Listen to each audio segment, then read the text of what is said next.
Smart Tech avec BNP Paribas. Retrouvez des entreprises et des projets innovants.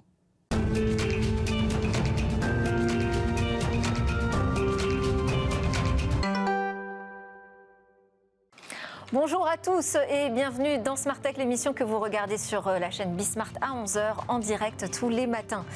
C'est l'émission qui s'intéresse au monde de l'innovation, à l'actualité du numérique et justement aujourd'hui on va démarrer avec l'actu de l'innovation puisque c'est la toute première journée du Forum Innovation Défense qui se tient à Paris dont on a déjà parlé en début de semaine. Mais là nous avons Emmanuel Kiva, le directeur de l'agence de l'innovation de défense qui va répondre à mes questions. Il va nous présenter surtout les traductions concrète de la politique d'innovation du ministère des Armées.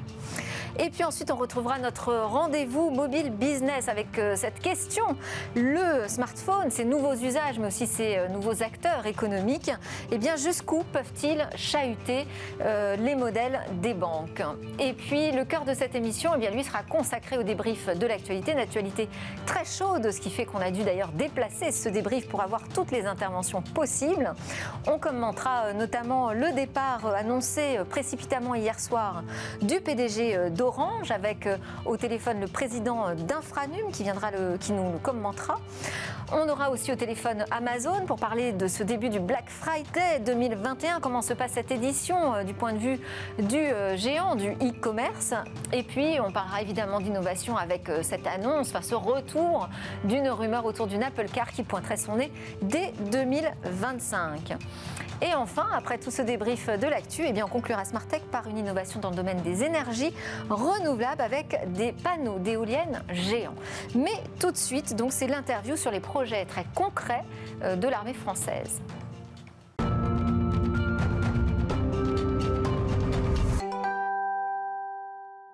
Alors, top départ aujourd'hui du Forum Innovation Défense qui se tient à Paris et d'ailleurs qui sera ouvert au grand public samedi. C'est une vitrine des projets du futur qui sont soutenus par le ministère des Armées. On est à quelques minutes avant la conférence de presse de Emmanuel Kiva. Bonjour. Bonjour. Merci beaucoup donc d'accepter de venir comme ça entre deux. Juste avant votre conf de presse, je rappelle que vous êtes le directeur de l'Agence de l'innovation de défense qui a été créée il y a 3 ans par la ministre Florence Parly.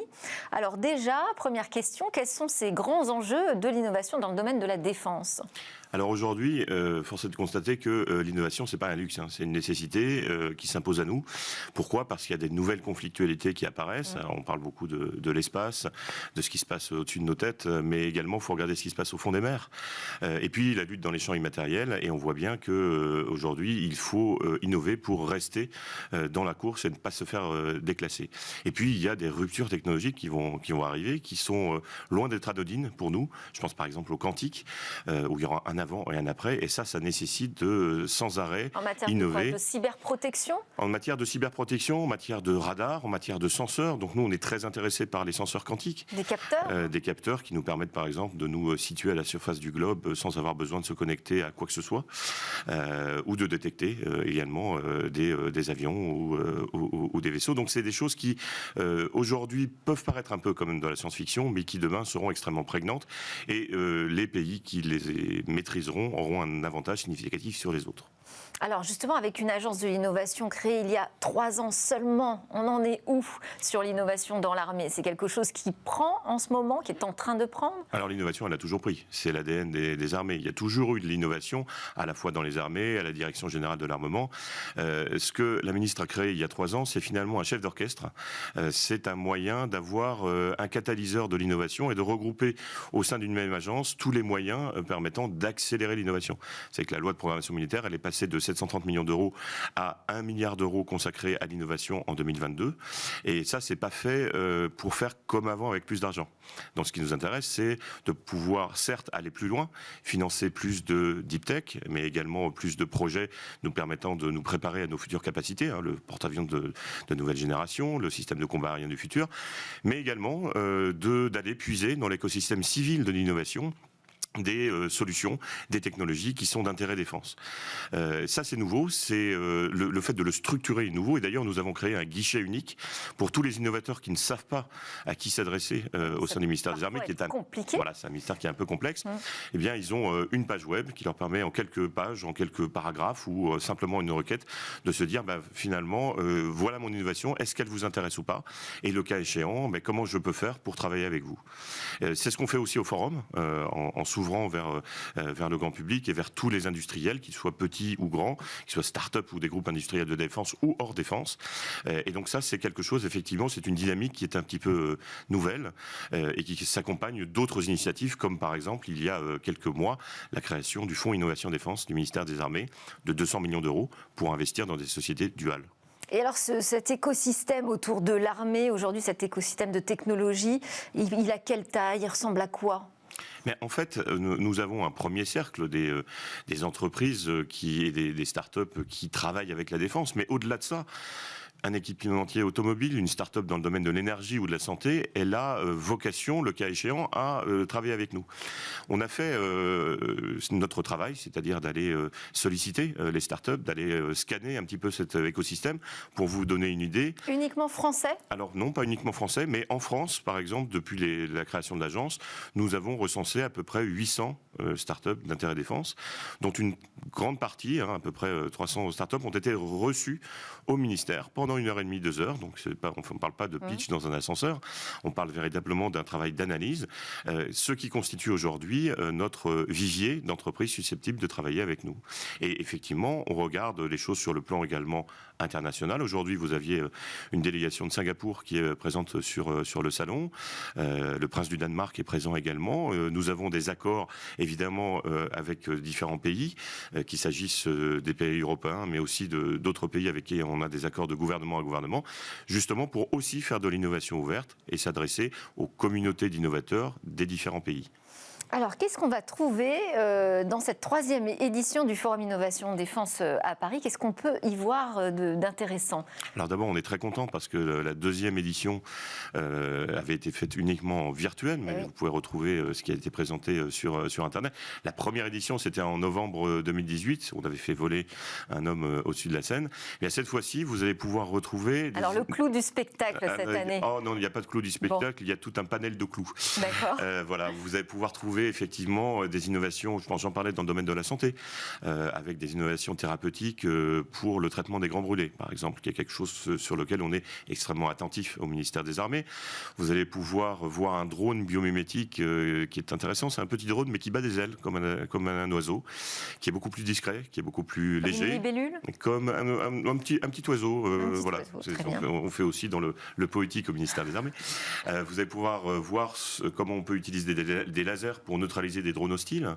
Vous allez pouvoir voir le cockpit de l'avion de chasse du futur ou le fantassin du futur également. Et quand vous dites voir, c'est-à-dire, il y aura vraiment des démonstrations? Voilà, c'est un salon, c'est un forum où on présente des projets et on essaye d'être aussi didactique que possible et aussi ouvert que possible. Donc chaque fois qu'on peut faire une démonstration, on la fera. Et donc effectivement, le petit drone va voler. Effectivement, vous allez pouvoir essayer un système de simulation massive en réseau qui a été développé avec l'armée de l'air et de l'espace, où vous pouvez voler dans un hélicoptère qui n'existe pas encore. Oui, l'intérêt, c'est d'avoir une interaction à la fois avec les systèmes, mais aussi avec les porteurs de projets qui seront là, qui sont les hommes et femmes du ministère des Armées, qui sont les industriels et qui sont les patrons de start-up qui travaillent avec nous. Et alors moi, j'ai vu, je ne sais pas si c'est le clou du spectacle, mais il y aura une Red Team Défense, qui travaille avec des auteurs de science-fiction pour montrer un peu à quoi ressemblerait le champ de bataille de demain, c'est ça? Alors c'est un projet qui a été lancé le 4 décembre dernier, en fait, par la ministre des Armées, qui en est donc à sa première saison. Effectivement, on fait appel à une équipe d'auteurs, dessinateurs, scénaristes de science-fiction de premier rang, pour nous aider à penser hors du cadre et à imaginer ce que pourrait être la société en 2060. Ce qui nous intéresse, c'est de pouvoir identifier des menaces auxquelles on n'aurait pas pensé. Oui. Alors est-ce que ça vire pas au cauchemar, ça? On leur a demandé de nous faire peur. Donc par essence, ça vire au cauchemar. Mais c'est un futur qu'on ne souhaite pas, mais auquel il est nécessaire de se préparer. Et donc ce qu'on dit souvent, c'est leur but, c'est pas d'imaginer les voitures volantes, mais de prévoir les embouteillages. Donc d'imaginer la société de demain, les menaces qui pourraient en découler et dès aujourd'hui de voir s'il n'y a pas des études à mener, des projets à conduire pour nous permettre de nous prémunir de telles menaces. Et alors il y en a certains domaines, certains points sur lesquels vous allez plus particulièrement mettre l'accent à la suite de ces scénarios imaginés par des auteurs de science-fiction ? Absolument. D'ailleurs, il y a des annonces qui seront faites par la ministre. C'est une expérimentation, c'est pas un projet de communication. Et donc, on va lancer effectivement des projets qui découlent directement de ce travail-là. Mais vous pouvez voir sur Internet. Et donc, il va falloir attendre la conférence de presse de... Oui, mais d'ores et déjà, vous avez un site qui s'appelle Red Team, donc REDTEAM, oui. défense toutattaché.org, qui présente les scénarios non classifiés, puisqu'on a une partie des scénarios qui sont classifiés. Nos auteurs sont habilités secret défense. Mais en revanche, il y a une partie des scénarios qui sont non classifiés. Et je pense par exemple à un scénario de la saison 1 qui ressemble assez furieusement à un métaverse 2.0 tel qu'on pourrait l'imaginer. Très bien. Merci beaucoup Emmanuel qui va d'être venu comme ça très rapidement sur le plateau de Smart Tech nous présenter ce qui se passe en ce moment. Donc à Paris, c'est porte de Champéret. Samedi, c'est ouvert au grand public. C'est gratuit. Voilà, c'est gratuit. On peut voir le futur des armées en action. Emmanuel Kiva, qui est directeur de l'Agence de l'innovation de défense. Tout de suite, dans Smart Tech, on enchaîne avec notre rendez-vous mobile business. On va parler du mobile. Peut-il faire sauter la banque ?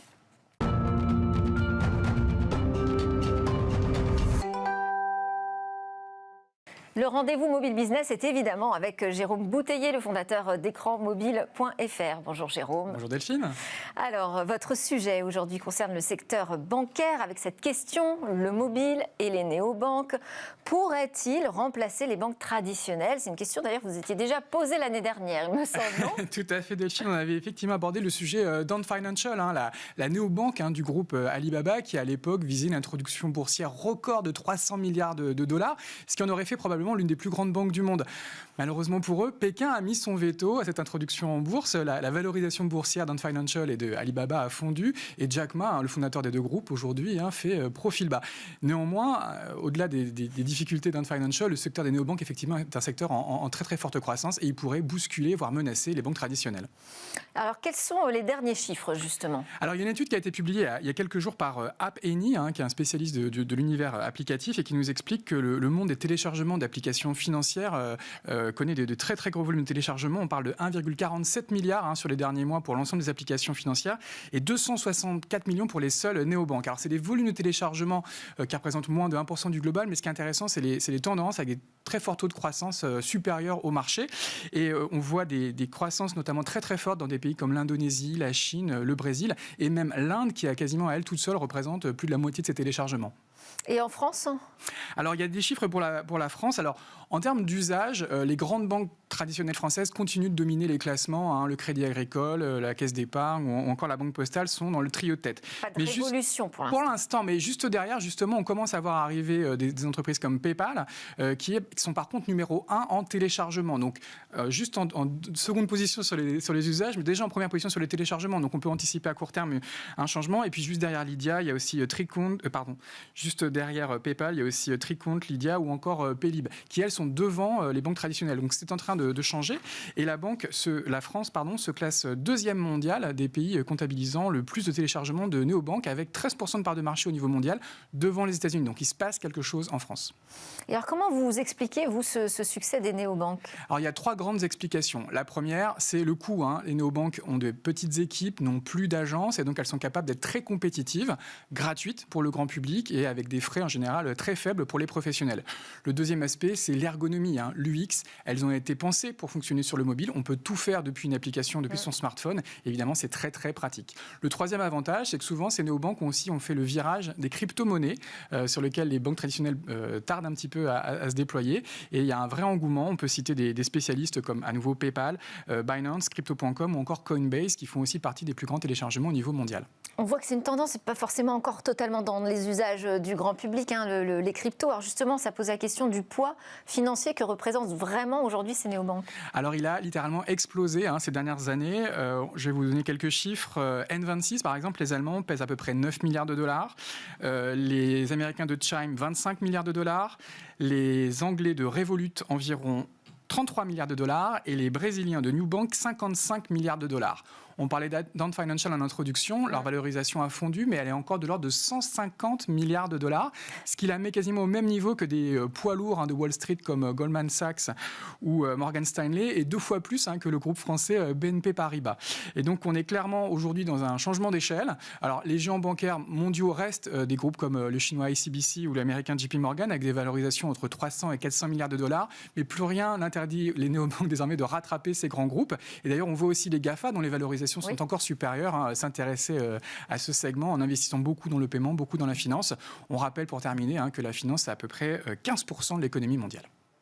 Merci beaucoup pour cet éclairage. Alors, on enchaîne avec les autres news du monde mobile et Ericsson qui rachète Vonage. Oui, on connaît Ericsson pour ses équipements, notamment la 5G, et ils font un virage dans le marketing. Ils ont fait un chèque de plus de 6 milliards de dollars pour s'offrir l'américain Vonage. Alors, on connaît peu cette entreprise. C'est un acteur de ce qu'on appelle le CPaaS, Communication Platform as a Service.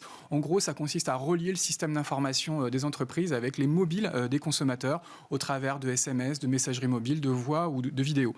Et ce segment du CPaaS, Vonage est donc le numéro 2 mondial, derrière l'américain Twilio, numéro 1 mondial. Et il y a aussi beaucoup d'acteurs en Europe qui sont sur cette thématique. On peut citer CM.com aux Pays-Bas, Infobip en Croatie, Link Mobility en Norvège ou encore Sinch, qui est également suédois comme Ericsson. Mais apparemment, les deux entreprises n'ont pas décidé de travailler ensemble. Tout un univers à découvrir. On enchaîne avec le premier anniversaire de la 5G. Oui, bon anniversaire la 5G. Le lancement a eu lieu il y a pile un an. C'était SFR qui allumait la première antenne 5G à Nice. Et depuis, ça s'est bien accéléré. Selon la NFR, on a 30 000 antennes qui sont aujourd'hui autorisées en France. 20 000 sont déjà actives avec une couverture du territoire de l'ordre de 60 à 70%. Par contre, en termes d'abonnements, j'ai malheureusement pas de chiffres, mais on estime qu'environ un quart des nouveaux abonnés d'Orange, Bouygues ou SFR optent pour la 5G. Pour l'instant, les offres low cost, BNU, Soch ou Red, ne proposent pas massivement la 5G. Le seul à le faire, c'est Free, avec, on le sait, un forfait 5G qui est légèrement en deçà en termes de performance. Donc ça devrait, on l'espère, accélérer dans les prochaines semaines. On va en parler d'ailleurs dans le débrief de la qualité des services mobiles et de la 5G. On termine avec un nouveau président pour la MMA, qui n'est pas l'assureur. Oui, la Mobile Marketing Association. Après le décès tragique de son ancien président Pierre-Emmanuel Cross cet été, une intérim menée par Renaud Ménéra, la Mobile Marketing Association a élu un nouveau président. Il s'agit de Nicolas Rieul, qui était déjà président de l'association il y a quelques années avant de rejoindre l'IAB. Et il va d'ailleurs cumuler les 2 casquettes de président de l'IAB France et de la Mobile Marketing Association France, avec comme projet de les faire fusionner et de créer un grand pôle associatif professionnel en France. L'ambition, on le comprend, c'est d'augmenter la masse critique et de pouvoir peser auprès des pouvoirs publics dans cette année d'élection présidentielle, mais également de peser dans les discussions parfois complexes avec les GAFA, qui sont aujourd'hui des acteurs incontournables du marketing digital. Et oui, une grande tâche qui l'attend. Merci beaucoup Jérôme Bouteiller. Je rappelle que vous êtes le fondateur d'écranmobile.fr. Juste après la pause, ce sera le grand débrief de l'ActuTech.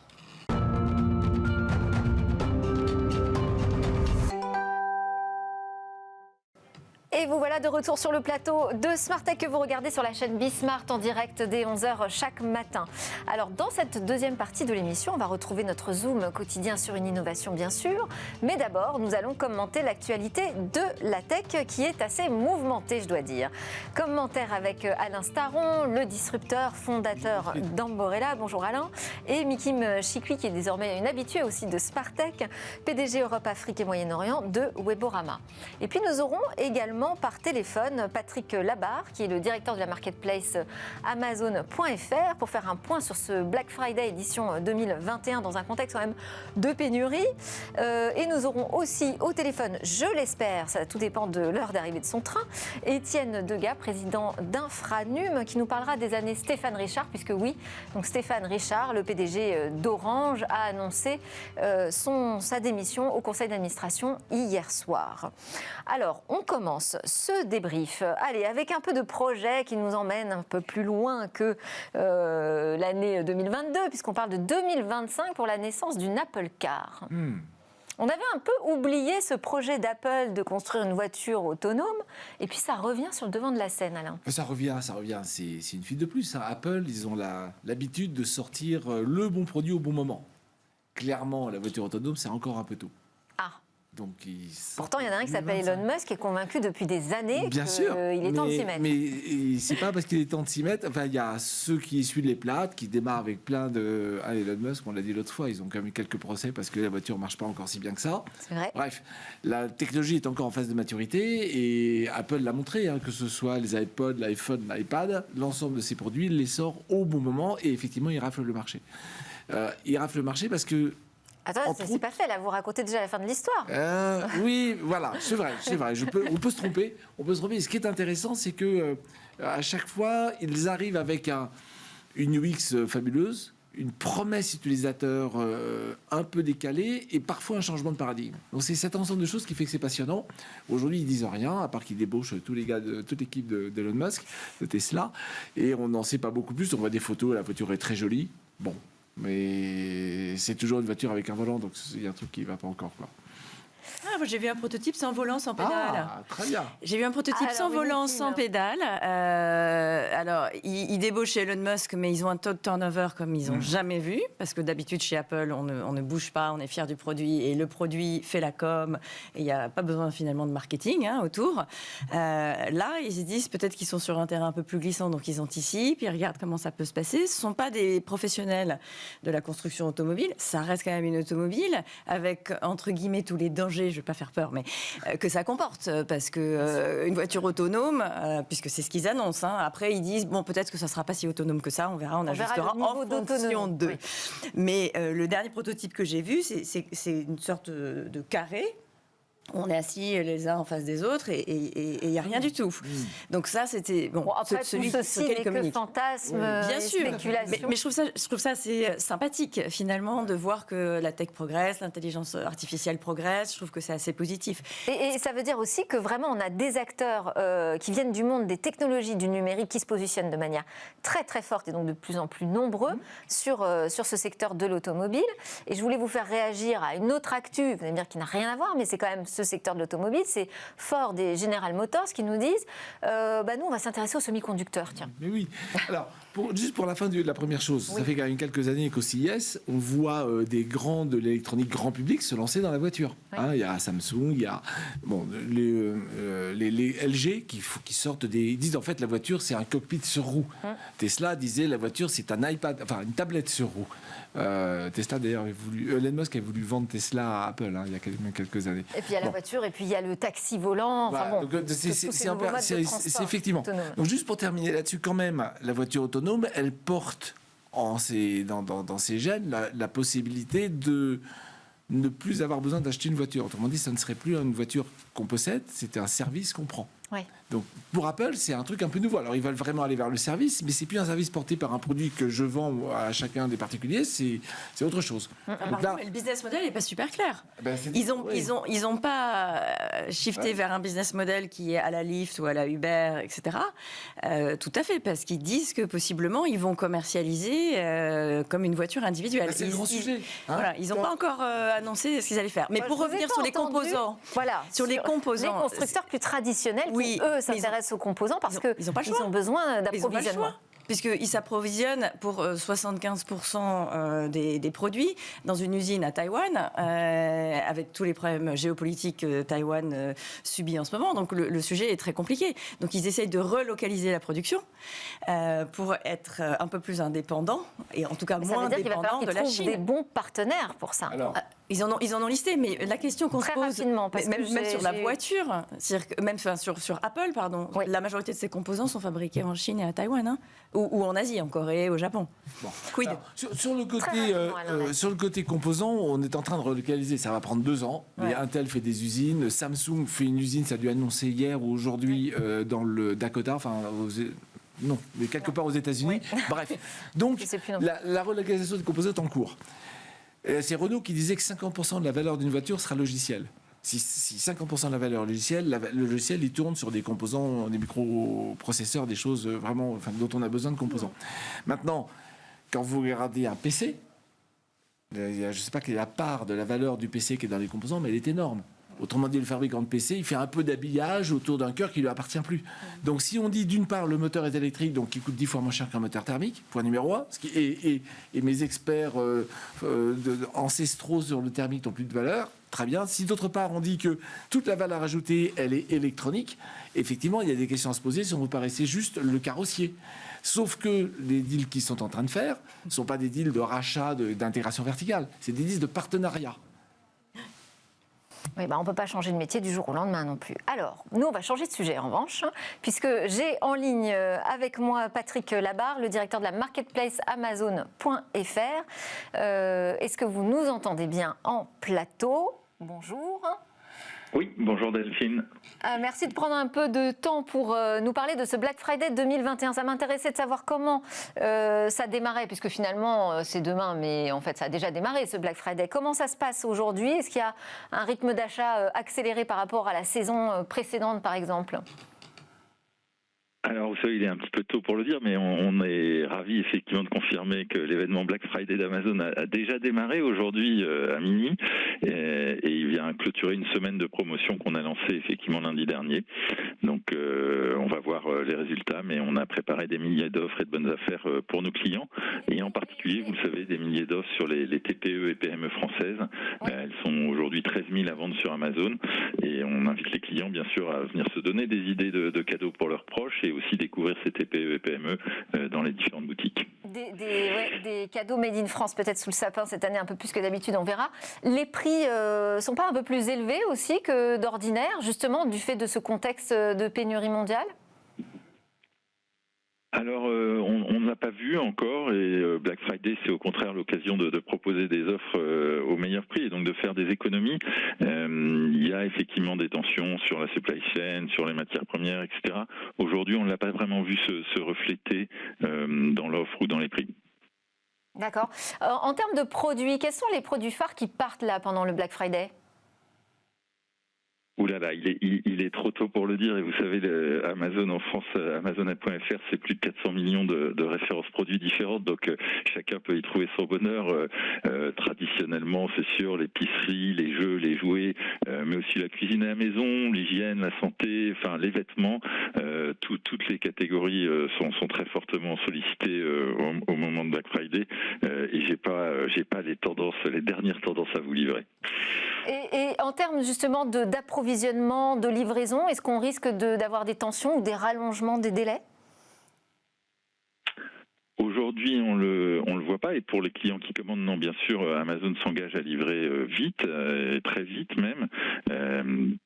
Donc, il y a peut-être des tensions sur la supply chain, mais beaucoup plus en amont. C'est pas le client qui les verra.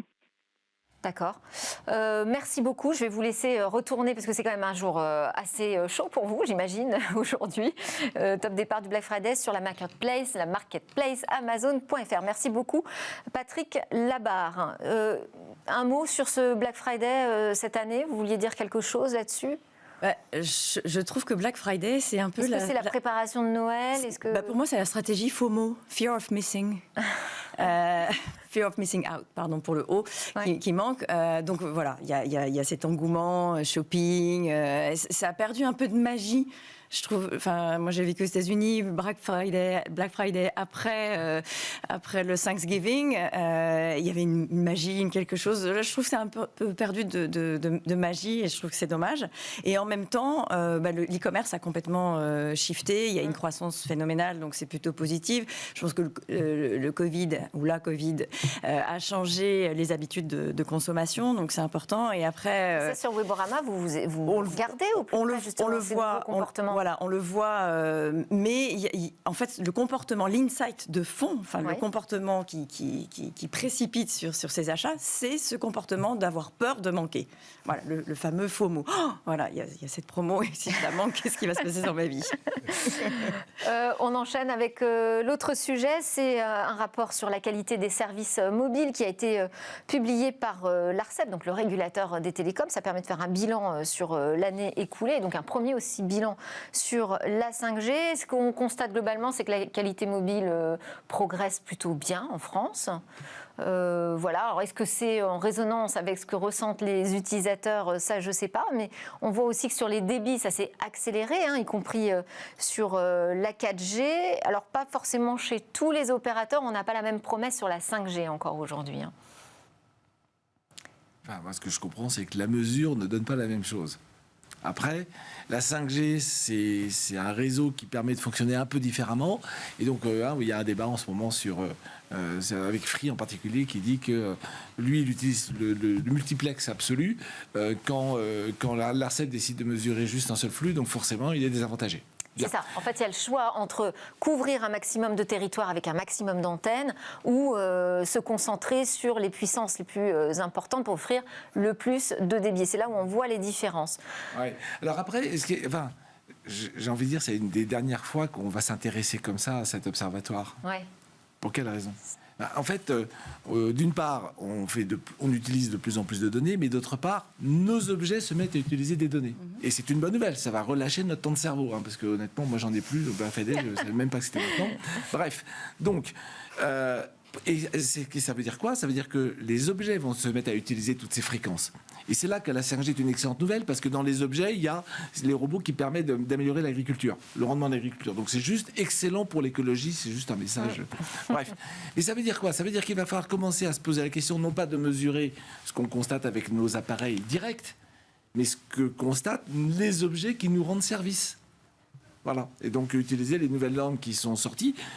Genus a annoncé... C'est-à-dire que la question des débits aussi sera plus forcément peut-être aussi cruciale demain quand on aura de la vraie 5G, parce que ce n'est pas encore le cas. Oui, mais ce que je disais, c'était moins ça que dire que maintenant, on a des capacités de transmettre beaucoup d'informations à très bas débit et très basse consommation. Absolument. Donc, c'est encore très écologique. Et tout ça, c'est pour libérer la puissance de tous les objets qui nous entourent.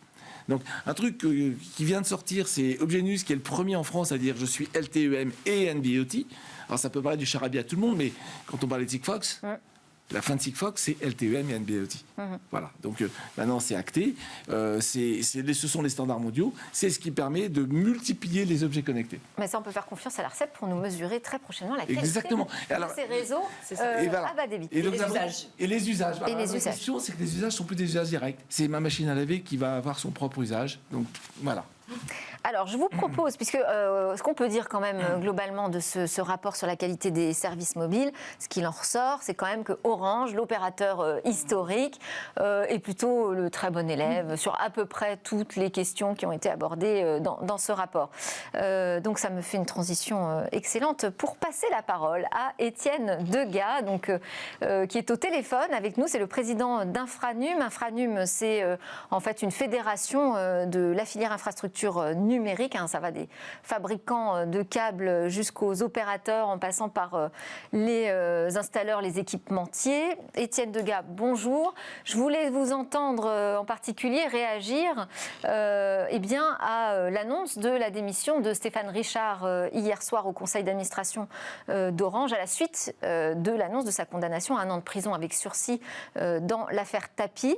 On ne va pas commenter l'affaire. Moi, ce qui m'intéresse, c'est qu'est-ce que ça veut dire un départ comme ça précipité chez un opérateur aussi important qu'Orange, après en plus 11 années de gouvernance, Stéphane Richard.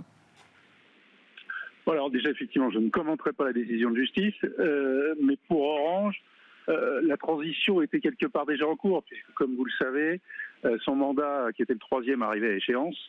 Et l'État était, en tant qu'actionnaire majoritaire, avec le conseil d'administration, en train de préparer la suite, avec, comme vous le savez également, une direction bicéphale, avec une présidence dissociée de la direction générale. Donc finalement, ça ne fait qu'accélérer le processus, et je ne vois pas en quoi ça déstabiliserait cette belle et grande maison qui est Orange. Et ce que vous pouvez dire de ces années, Stéphane Richard, quand même quand il est arrivé, il y a eu un premier séisme avec l'introduction sur le marché de Free Mobile. Il y a eu aussi tout le déploiement et les investissements majeurs dans la fibre optique, le lancement d'Orange Bank, encore une diversification. Qu'est-ce que vous retenez, vous, de ces un peu plus de 10 années de Stéphane Richard chez Orange ?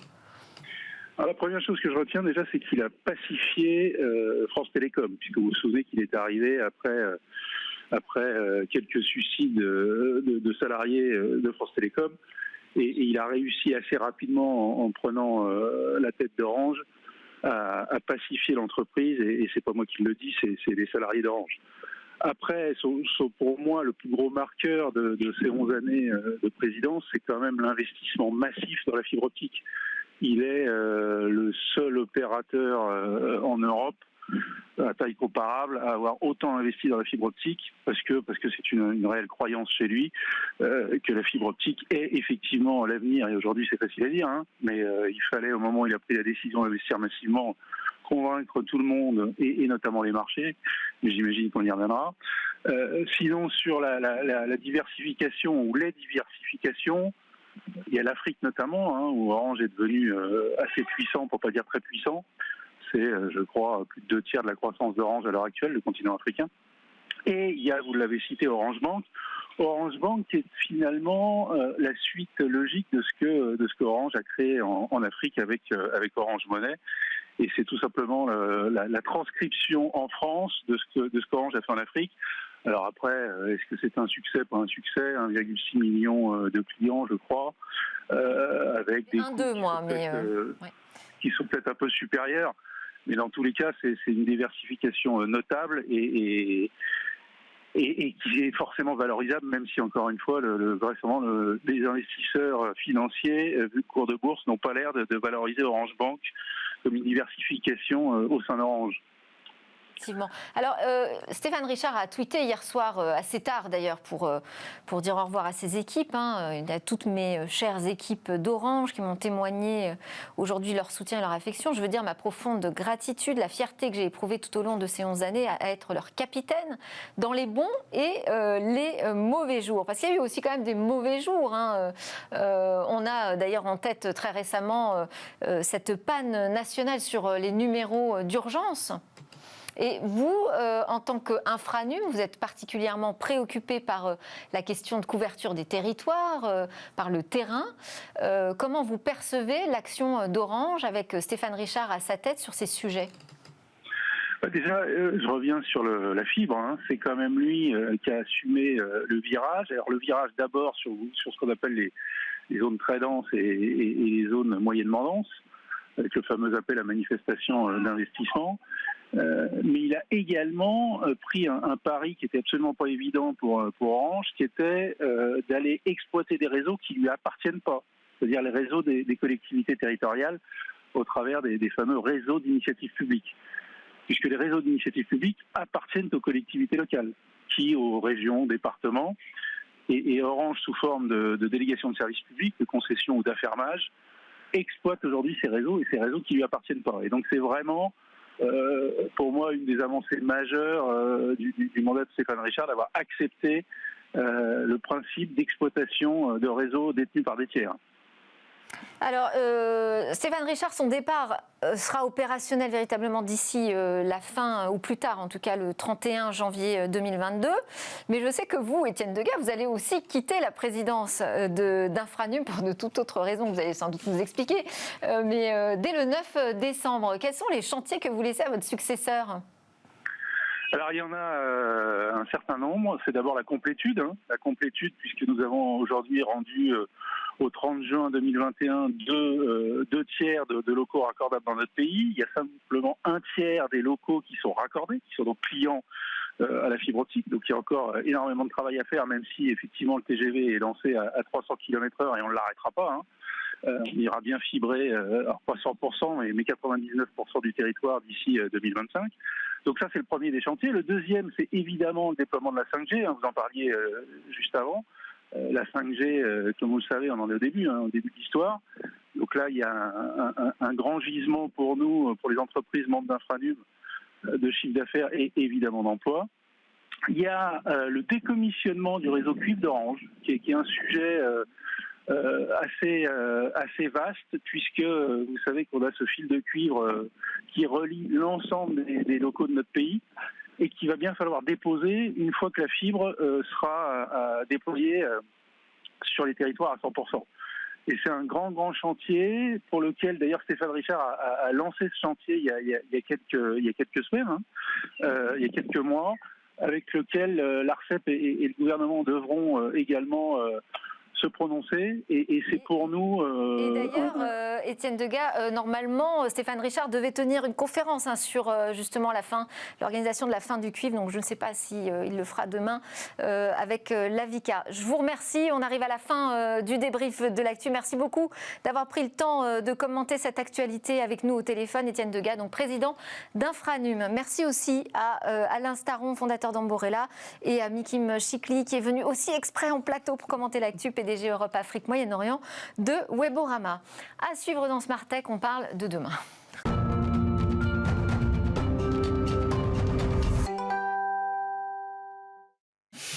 Et alors, si demain, on repensait les parcs éoliens? Bonjour Cécilia. Bonjour Delphine. Oui, c'est ce que veut faire en tout cas une société norvégienne qui s'appelle Wind Catching Systems. Elle ne veut pas non construire une éolienne géante, ni même 10 en fait. Elle veut faire un panneau géant avec des centaines de mini-éoliennes et le tout flotterait sur l'eau. À quoi ça va ressembler cette technologie? Alors c'est assez impressionnant, en tout cas les visuels qu'on a. Plus aucune tour Eiffel, plus large qu'un paquebot. Précisément, en fait, elle sera amarrée au fond de l'océan. Elle va mesurer... Parce que là, ils ont mis une tour Eiffel, oui, pour comparer. Mais oui, pour comparer, parce que c'est assez impressionnant. En fait, la hauteur, précisément, c'est 320 mètres de hauteur. Et puis, il y aura 120 turbines. Chacune, elles vont faire 1 mégawatt chacune. Elles vont être disposées en rang décalé, comme ça, sur cet immense panneau. Et puis, selon la société, ces générateurs, ils pourront couvrir plus d'énergie qu'une seule éolienne géante. En fait, ils pourront, à eux seuls, avec un seul panneau, alimenter 80 000 foyers. C'est assez impressionnant, cette promesse. Évidemment, on ne peut pas vérifier les chiffres pour l'instant. C'est que la projection... autre avantage de cette technologie qui devrait être plus performante que ce qui existe aujourd'hui, c'est la construction. En fait, s'appuyer sur des composants uniques, un seul composant pour une éolienne, c'est compliqué à construire, compliqué à mettre en place. Là, ce serait plus facile de construire ça petit à petit sur mesure. Pour l'entretien aussi, c'est quand même plus pratique. On pourra changer une pièce s'il y a un problème. Alors là, c'est à la fois un avantage et un inconvénient, parce que c'est plus robuste.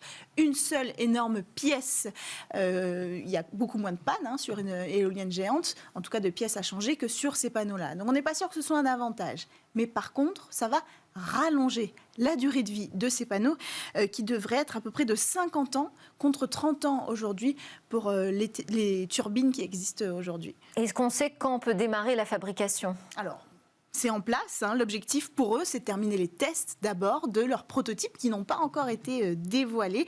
Il y a encore plein de vérifications techniques, mais l'objectif, c'est d'offrir des solutions de développement commercial dès 2022. Donc, commencer le développement commercial. Qu'on soit clair, on ne verra pas encore ce système fonctionner en 2022. Ensuite, les prototypes arriveront et ensuite, on pourra voir cette solution, pas forcément remplacer les parcs éoliens offshore qui existent déjà, mais plutôt les compléter pour apporter une nouvelle solution encore plus productive que ce qui existe aujourd'hui. Merci beaucoup, Cécilia Sévry. Affaire à suivre avec ces parcs d'éoliennes. Et puis à suivre, demain, c'est la suite de Smart Tech. On termine la semaine avec le grand rendez-vous dans l'espace et aussi la grande interview. Alors pour l'espace, on va parler des formations. On va parler des formations. Comment on aide, on prépare les générations de demain qui vont faire ce secteur spatial qui est en pleine révolution. Et dans la grande interview, on va philosopher. On va parler de la transformation de l'entreprise, du travail, de nos nouvelles collaborations avec les machines et les logiciels. Tout ça vu par le prisme de la philosophie grâce à Julia De Finesse qui en a fait son expertise. Merci à tous de nous avoir suivis. Donc à très vite dès demain 11h sur Bismart.